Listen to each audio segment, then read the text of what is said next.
Hello and welcome to yet another Indulge podcast. Today we have a very special guest. We have Chaitanya Rao with us today. He is a designer par excellence. He's a designer, he's a stylist, and he's made several costumes for people in the film industry. He has dressed up the likes of Trisha, Asin, actors like Dhanush, Vikram, etc., etc. Chaitanya likes to let his clothes do the talking, but we have him here today to talk to us about what it takes to dress up a diva. Welcome Chaitanya. Thank you so much for making the time. So tell us, Chaitanya, where did it all begin? That's a long story. I started, I think, more than 25 years back. So even before fashion was recognized in India itself, I think we had only one institute, the NIFT. And I was very keen on fashion. I don't know how. I think my mom is an artist. She studied in JJ. And her books used to lie around. So I used to sketch a lot. And so that's how I first I did a course in Bangalore for my cutting stitching. And so I was very passionate about design. And so after which I actually, though I got into Viscom Loyola, I felt it would be more advertising. And I got a job at Color Plus at the same time. So I opted to work in, surprisingly, right here. I was in Ambattur. So that was 30 years back. So I used to come here every day to Ambattur. And I did my economics. And that was just the degree for the degree's sake. So from 8 to 4, I was here in Color Plus, which is a division of Ambattur Clothing Company. And they were just starting out from an export surplus brand to a domestic brand. So it was a great learning experience. And so for 3 years, I was with them and understood fabrics. But of course, that is more, their strength is menswear, their washing. So I focused on their linen range. I was merchandising, designing. I was very young, so I was 19 and they trusted me. So that was great. And then they were just expanding. They had stores starting to open in Bangalore and Bombay. So we had to educate the sales staff. So I was in the merchandising, visual merchandising as well. So it was excellent 3 years. And then after which I started my own label. So I started supplying to Studio Sachs, which was started by Sabita and Upasna. So that was the first multi-designer store we had in Chennai. Yeah. So started supplying there. And then, of course, I thought all my clients are size 0. That's what we're accustomed to. So it was quite a disaster. And from that time itself, I was using a lot of natural fabrics, khadi silks. And so though the collection was appreciated, we had to again customize it to the actual clients. And then slowly we got into the whole Miss Indias. We had Chennai girls representing Tamil Nadu on the national platform. We had Shweta Jayashankar, who won the Miss International. And she's a lovely South Indian, tall, 5'10". So she won. She was the first runner-up in the Miss International. So I done her wardrobe, her day-to-day wardrobe. Again, using kanjivarams, using traditional South silks, but with a very Western cut, because I'm known for my more Western silhouettes. So once she won, we had a lot of girls who were going in for the Miss India contest, so were styling their wardrobes. And then, so we had even Trisha, started out long back from a Miss Chennai to Miss Tamil Nadu to Miss India. And also that was one side where we started doing fashion, and so I was doing a lot of. You mentioned something. You said you designed for size 0, and it turned out to be a disaster. Now, so that's something that everybody either wants or wants to be.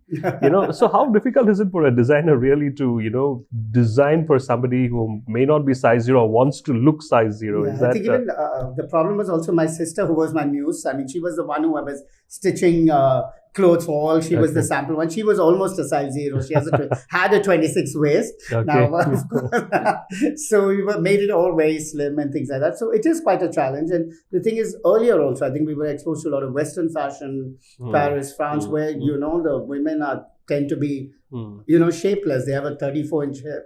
Even though they're 5'10", 5'11", they want them like hangers. They want them like sticks, which doesn't work in any scenario, to be honest, because we have to embrace the curves. Our Indian women have gorgeous bodies, and we have a very, we have saris, we have lehengas, which do not look great on a size 0. So that's the myth. So, and I'm glad things are changing as well. Even when I started doing Lakme, the models were not a size 0. We expect them to be, all international, but there are different shapes and sizes. So that was also an interesting experience because we think they're all like uniform. So And we used to either visualize a garment on a certain model, but that's not how it works, to be honest. I mean, you do have your muse, but when you're showcasing on the runway, especially in a kind of a fashion week, we just, if it doesn't fit, they kind of just swap the dresses and just see, which works, because you don't have time to alter the garments, especially. So it's a very different process, which, I mean, I'll talk about it later again. Yeah, so but it's very interesting. I mean, I just love how beautiful some people look on stage, on camera. We had the NAMCC open recently, and you had Zendaya and Gigi and all of them wearing saris. Now, but they were able to carry it off. Lovely. They look stunning. And the thing is, the great thing is, we do have Indian designers in the Paris Fashion Week now. We have Rahul Mishra, we have Gaurav Gupta, whom I love his pieces. So it's great. And I'm glad that they're bringing it back here and promoting Indian design, on a global platform. So is there a different approach you'll have to go with, to dress up a Western body, or is it more difficult, or like let's say if you had to dress up Zendaya for an event in Chennai, I mean, how would you go about it? Which is I've done some earlier as well. I've done for the some red carpet events. I'd cut up a Kanjivaram sari, so I would love for her to be. I mean, of course, people will get traumatized that I cut it up, but but you'll need to. We need to do that. So I used actually 2 saris and made a beautiful gown. I would love for her to wear some interesting temple jewelry, and she's lovely, she's gorgeous, and she can carry off anything. So excellent. Let's hope that happens sometime soon, and we see a Zendaya in a Chaitanya. I mean, there was not much of South representation, to be honest. Especially since it was art, we have so many beautiful dancers, singers, musicians from Tamil Nadu, which should have been represented. So when did the styling happen, Chaitanya? How did that happen? So styling has also become a buzzword very recently. Earlier, I mean, I used to do the work, but I didn't know I was a stylist, to be honest. So I have 3 parallel things, which I've divided it into. So one is my own label, which is the design aspect of it. And then I do costumes for films. So what happened was I'd met Priya Balasubramaniam. She was the AVM family daughter. And she had studied in Singapore, and she had gotten into costumes because that's her family was producing Minsara Kanaga. So I had clothes, as I told you. I had started Studio Saks, and I asked her, I said, we have clothes. Would you need some for your actresses? And then she said, no, it's a totally different ball game. And why don't you assist me? So after Color Plus, I assisted her, and I realized it's a totally different ball game. And cinema, the cut, the fit, everything is totally different. And the turnaround time, which has actually corrupted me, to be honest, because we do things overnight in film. So if they want a bridal lehenga, you still have to deliver it overnight. But whereas for fashion, you're technically waiting 1 season ahead. Like for Lakme, when we showcase in September, you're already into the next year. Of course, now with Instagram, things have changed. They want things immediate, and so that's the thing. So there's cinema, and then there's styling, which involves, we have actresses going for the red carpet event. So I sometimes have to contact other designers as well. It doesn't have to be my garment. But, we have styling for events. We have styling for TV commercials, celebrity endorsed TV commercials, as well as normal TV commercials. Then you also have styling for fashion shows as well. So styling is a whole different, and this, for a stylist, the investment is lesser as compared to design, where you're, investing in your collections, doing regular photo shoots. So styling is a lot of networking, traveling, getting the right garments. What is the kind of support system you need to be a stylist? A sugar daddy. I mean, you. I mean, you have the idea. I mean, you're the creative person behind it, but you also styling is very challenging, to be honest. Everybody thinks it's very easy to just pick up a garment, but one is, of course, you're dealing with celebrities, actresses, and they're different body types as well. They're not all standardized. Like even Nayanthara, and all of them are not very tall. They're about 5 feet tall. So, and when you sourcing from designers, they make it for the runway, where all the models are 5'9", 5'10". And so the thing is, one is the designer you're sourcing it from should be willing to customize it maybe to them, so that you, and also it depends on the social media presence of the celebrity, because they need to tag the designer. So, they get the publicity. So it's a whole lot of, and it has to come on time. And most of the designers you're sourcing for also sending out their garments either for editorial shoots. You have various magazines it's going for, and it also is going for various other celebrities as well. So you should make sure one is the garment is not repeated by another celebrity, as well as that you get it in time, so the actress has time to try on the garment, see if it works, and also they shouldn't damage the garment, otherwise you'll be slapped with the bill as well. True. Coming to costumes in movies, I like to call them costumes, even though. So, how different is it from your day-to-day styling or fashion designing? Like if you have to dress up Trisha for a movie, I mean, do the colors have to be different? Because do they have to be loud, or does the camera see them differently, or? Yeah, it does. Yeah. And earlier, to be honest, I think the cinematographers were not that skilled, so they would prefer a slightly brighter color. But now we have the best, cinematographers, so they're able to light the lighter colors. Earlier, that used to be a problem. It was just easier to light a slightly brighter color. But for cinema, even I prefer to call them costumes. And I keep telling people that, when you're doing films, the costume shouldn't stand out. It should blend with the film. If they've said, oh, the costumes are good, then you've done a bad job, I would think. Except for like the song sequences where we get a bit creative. The rest of the film, it should go with the narrative of the script. So now I'm working on a film for Trisha, which is a very real subject, which is called The Road. It deals with a murder mystery and things like that. So even for Nayanthara, when I did Netrikan, she plays a blind girl, so there's no makeup. And it had to be fitted at the same time. We couldn't put a zipper in because she's blind. It's not easy to put a zipper. So the practical aspect has to be taken, but we also have to make sure it fit her well. She's an actress after all, so it has to look good on her. So there are a lot of challenges when it comes to film. And I understand that. I understand that the cameras are very good, and you can go with natural colors and keep everything natural. But still, I'm told if you're a newsreader and if you want to look good in camera, wear a blue shirt. Are there any colors like that we should wear? They say avoid white for some reason. So for that's Indian, the challenging part. The thing was lighting up those colors, but now you get the best of. And there is, of course, skin tones also matter. We do have a more brownish skin tone. So even for Nayanthara, we used to go for colors which would suit our famous fuchsia pinks, and which Dior is bringing back strangely. But pinks, deeper blues, it has to suit your skin tone as well. And of course, it has to go with the script. There's Bollywood and then there's South Indian cinema. So how different is it when it comes to costumes and fashion?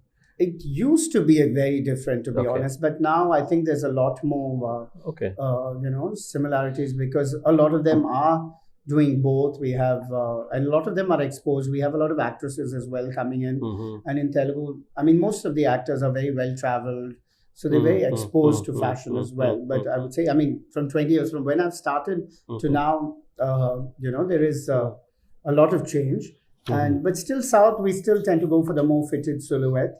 In terms in everything, in terms of the costumes especially, whereas Bollywood is willing to experiment more with fashion. They're going more flowy. Earlier it used to be all body fitted and things like that. But if you see the style, because we also have a lot of stylists who are designers. You have Anita Shroff, who's been with Vogue for a long time. So they understand and they're willing, and the actresses are also willing to experiment. And we have, of course, Deepika is tall. She was a supermodel, so she can carry off a lot of silhouettes as well. Whereas, we do have challenges for that.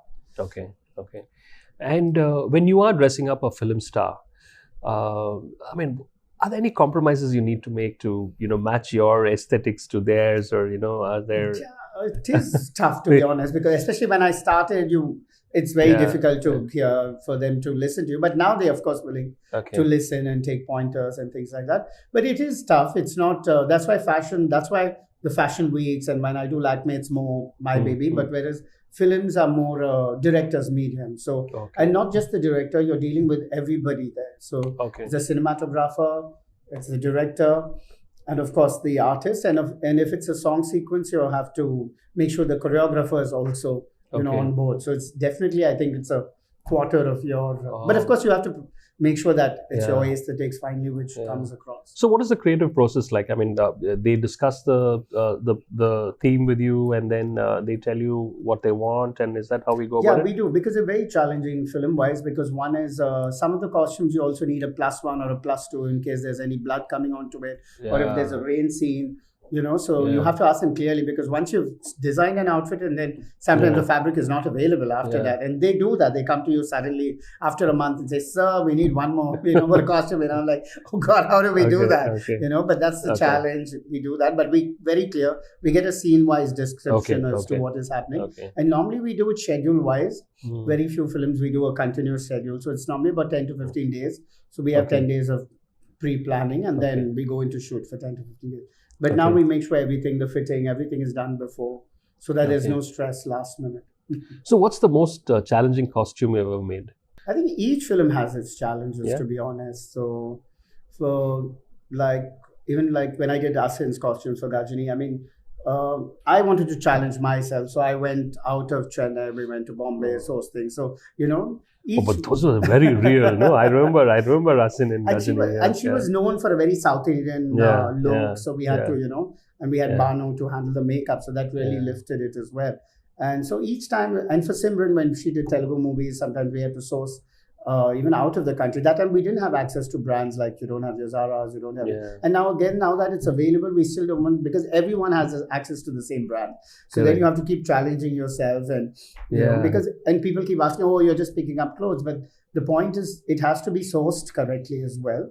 And if you're playing a college girl or whatever, you need to pick it up. You can't be designing a t-shirt. It just doesn't make sense. It doesn't make sense budget-wise as well. So there is a lot of picking and choosing the right silhouettes. And also, like with Nayanthara, she's done so many films. So each film, you have to make sure that the silhouette is not repeated.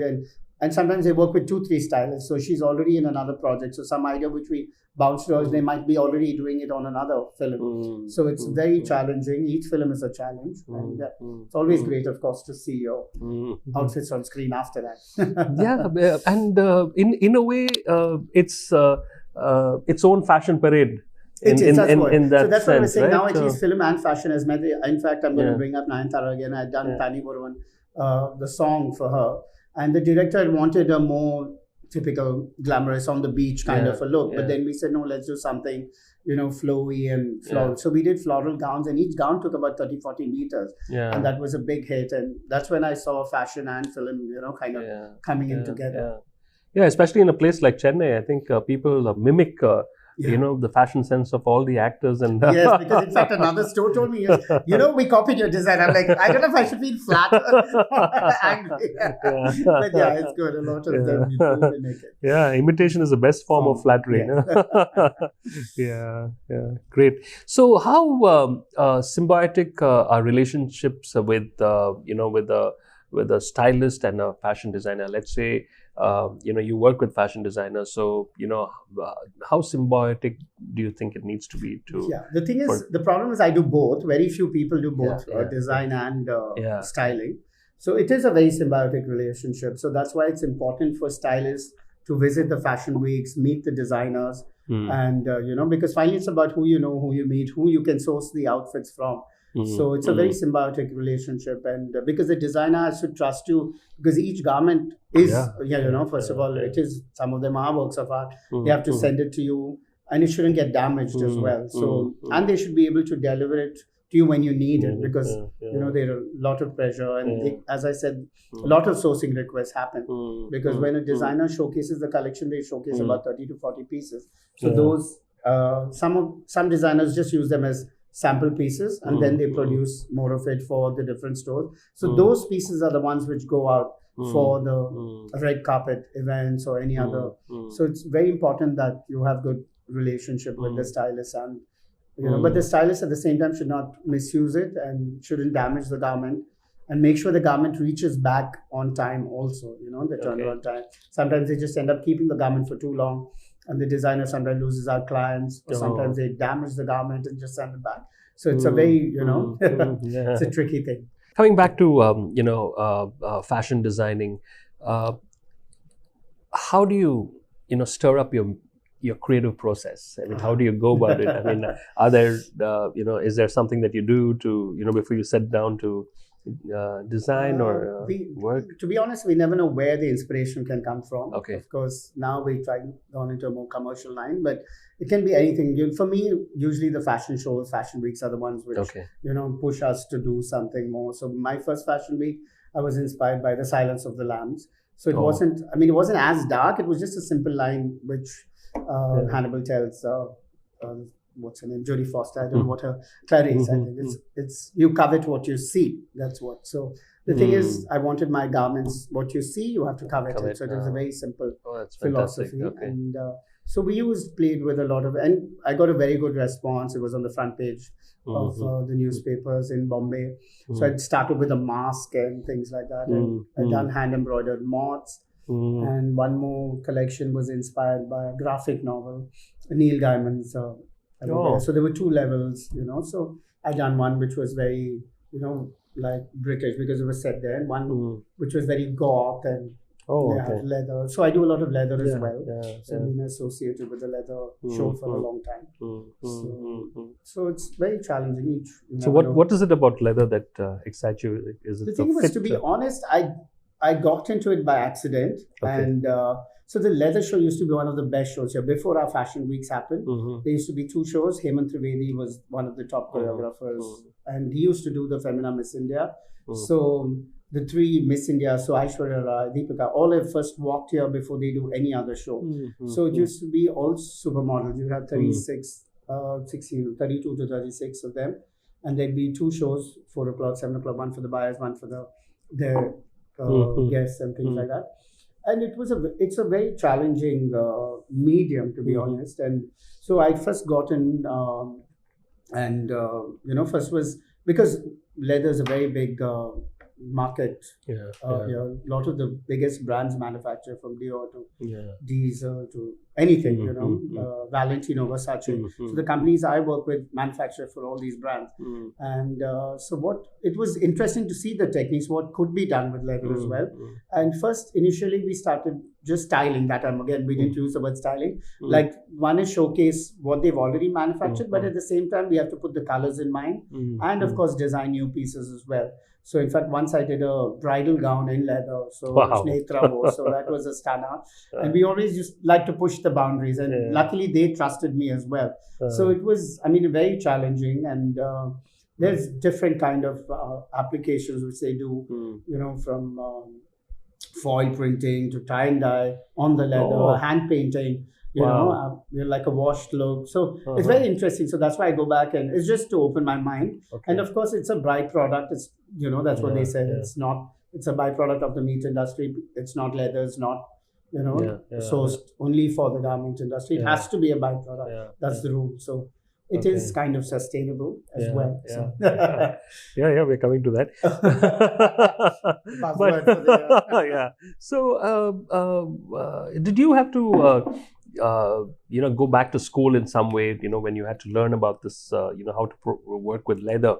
Did you have to, actually, watch or go to the factories or something? You have to go to the factory, of course. And luckily, I don't know how, I do have whatever we have, I think it's in me to know what, because it's important to know what falls well. And so I used to do muslin first, and because they used to just doing leather jackets, Right. So we used to do muslin. We used to do a muslin first in, muslin basically, and then so they used to, open it apart and then try it out, because leather, we've done all red carpet gowns in leather, to be honest, which nobody does it, to be honest.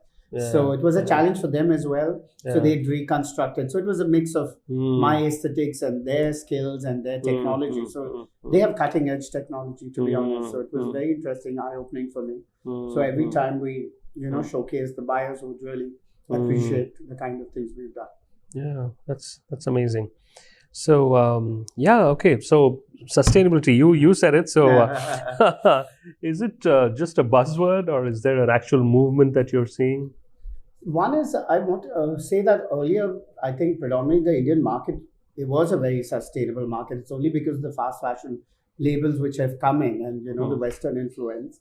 with, you have brands like your H&M, Zara, and where they're manufacturing so much in, in China. So the thing is, our sustainable pattern kind of went for a toss. Otherwise, we would never have like 2 seasons. In fact, there they've started like 5 to 6 seasons. It's just, they have pre-fall, they have some resort, you have so many seasons of showcasing. It's purely just to create a demand, for fashion. I think so. We tend to have, the Indian with their saris and the aesthetics. It was more the weddings and then the day to day, and that's it. We had our dhotis, which were very sustainable. You didn't need to constantly keep upgrading your dhotis or anything like that.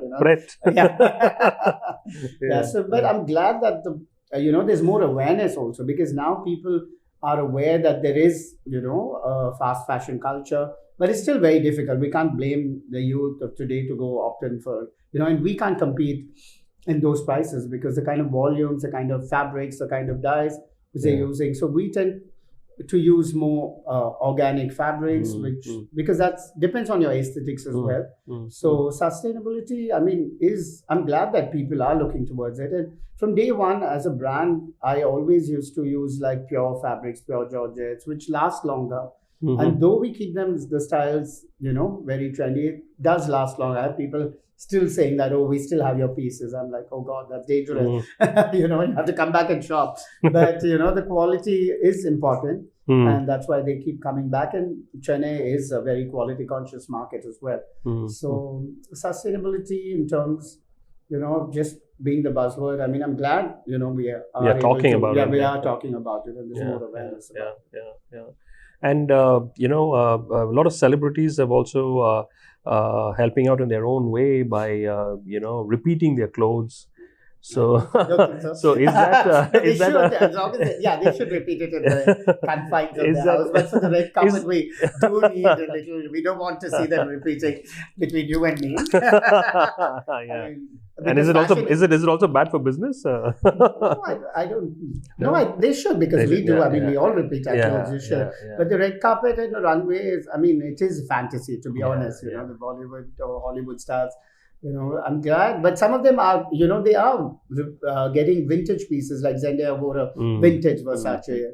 So after, because some of the designs, the original designs, you can't, they're really pieces of art. So I'm glad that people are bringing out some of the earlier pieces. Keeping it alive. Right? And if it's, what do you say, if it's maintained well, it's great to see. And a lot of the big fashion houses are being taken over by younger designers. So there's a lot of, revisiting of the past, which is great. You mentioned Zendaya, and my mind immediately goes back to size 0 again now. My question, for you is, I've always been curious, how do you pick your models for your shows? Those are tricky.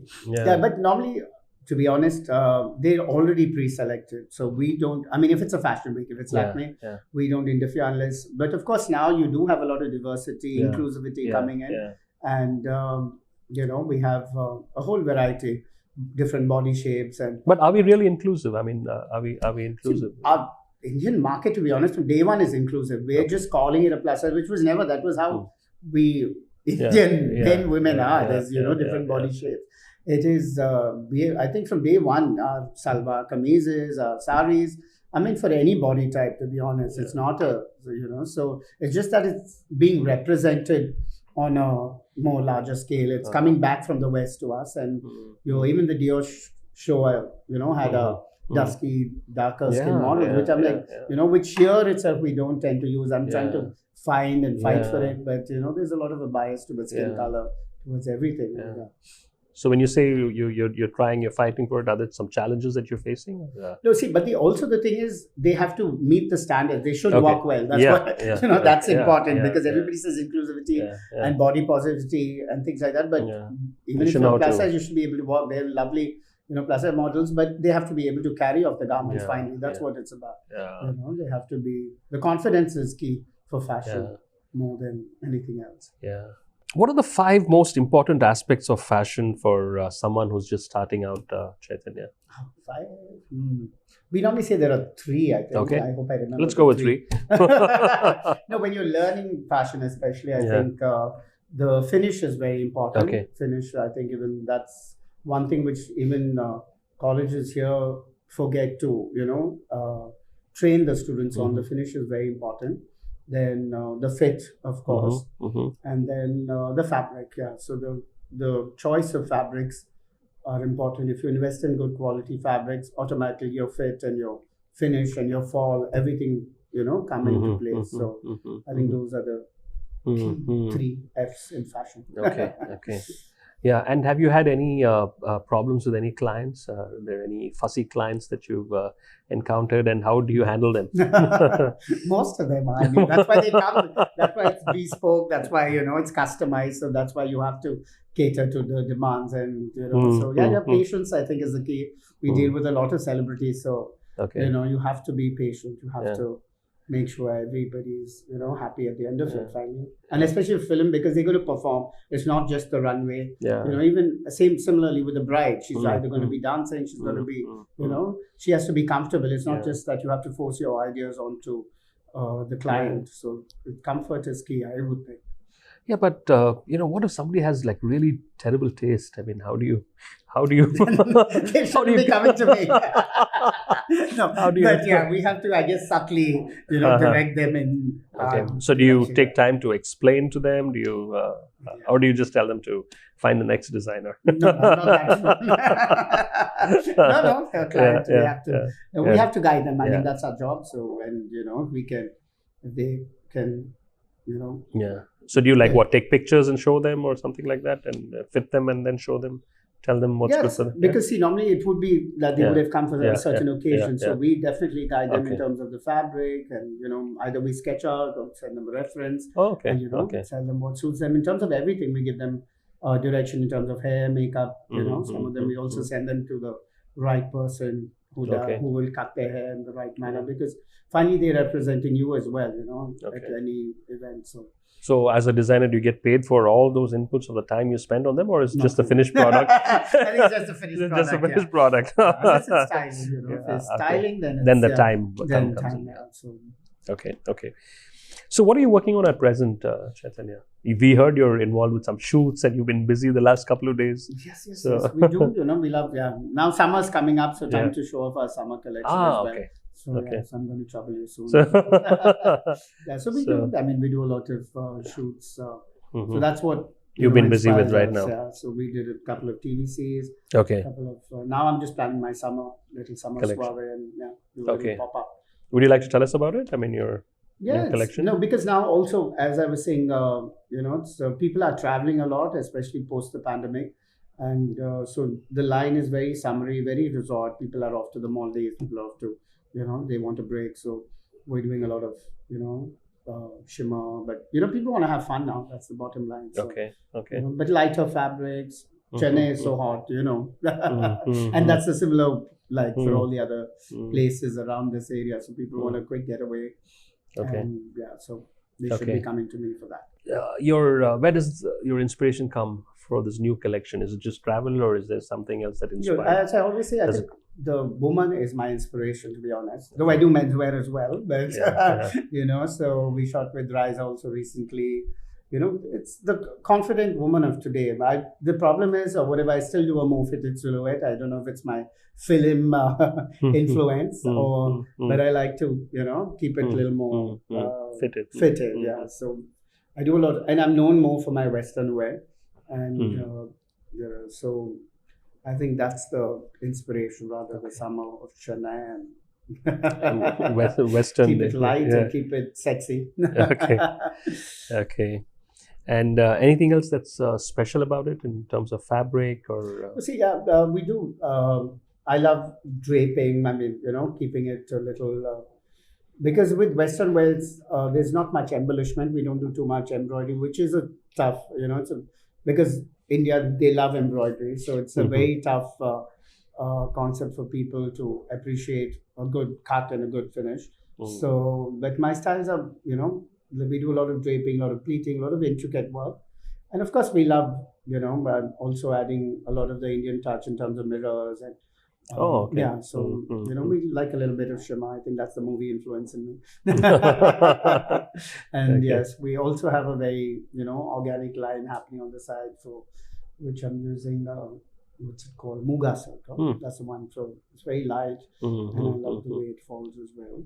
So that's more like, Okay. And what does 2023 look like?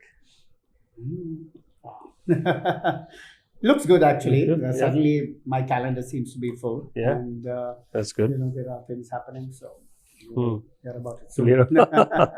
Okay. Any international trips, shows? We have been invited to be, showcased in Dubai, and so I have to check whether.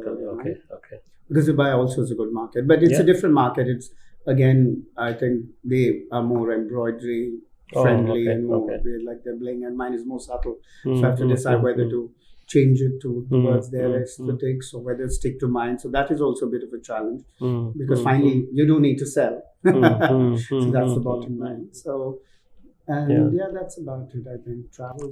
So India wise, where does where are the biggest buyers from in India? I mean, like, is it Delhi? Is it Bombay? Is it Bangalore? Chennai? Hyderabad? I think I know Hyderabad is picking up. Hyderabad We've been talking is about that. Fabulous. I've got very good clients from there. Yeah. There used to be a buyer saying like the loud colors in cinema, but that's it's a myth. So the clients from there are very well educated in terms of fashion, style, and in fact, I think Sabya itself opened his first store there, if I'm not mistaken. So would you call that as like an emerging market? No, I think it's not emerging, but it's been there for a while. So a lot of them have opened there, and it makes sense also because now because travel now people want something which they can easily pick up. And there are a lot of events, there are a lot of places, a lot of branches, a lot of things to go to. So, so Hyderabad's a great market. Delhi is serious fashion. I love Delhi. And Bombay has the whole Bollywood culture. So I think Bombay, Delhi, Hyderabad are key markets. And Bombay and Delhi, what happens is you also get national exposure. You get your NRI clientele, you get clients coming in from Dubai, you get clients coming in from the UK, US, so because there is a lot of national exposure, both in terms of fashion and in terms of films as well.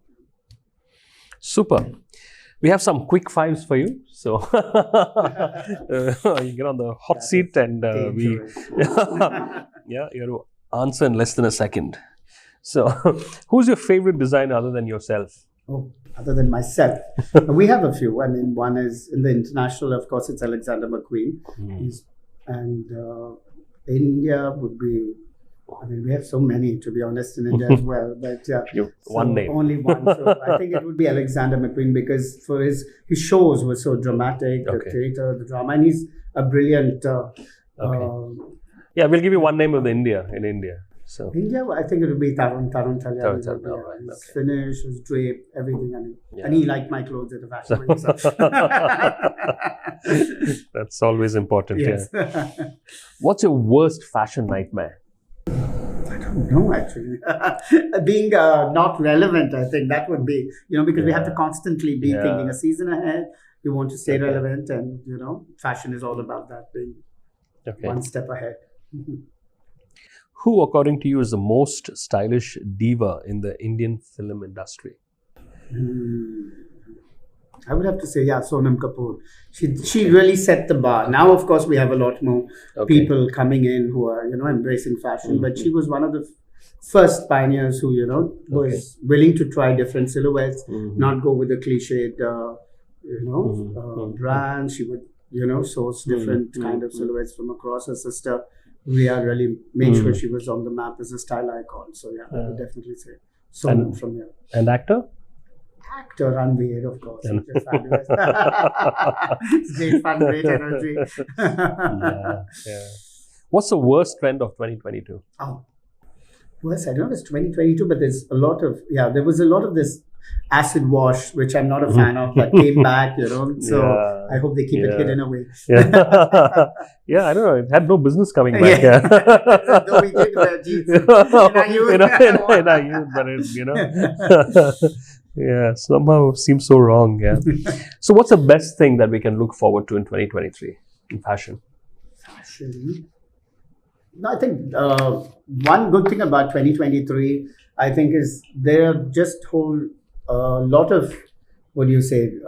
There's everything. It's like the movie, everything, everywhere, all at once. It's finally what you need to pick. The skirt lengths are short, skirt lengths are long. You have silhouettes which are flared. You have silhouettes which are slim. So finally, I think it's about embracing yourself, what you're comfortable with. So that's one good thing. It's not like there's only this thing that you have to follow.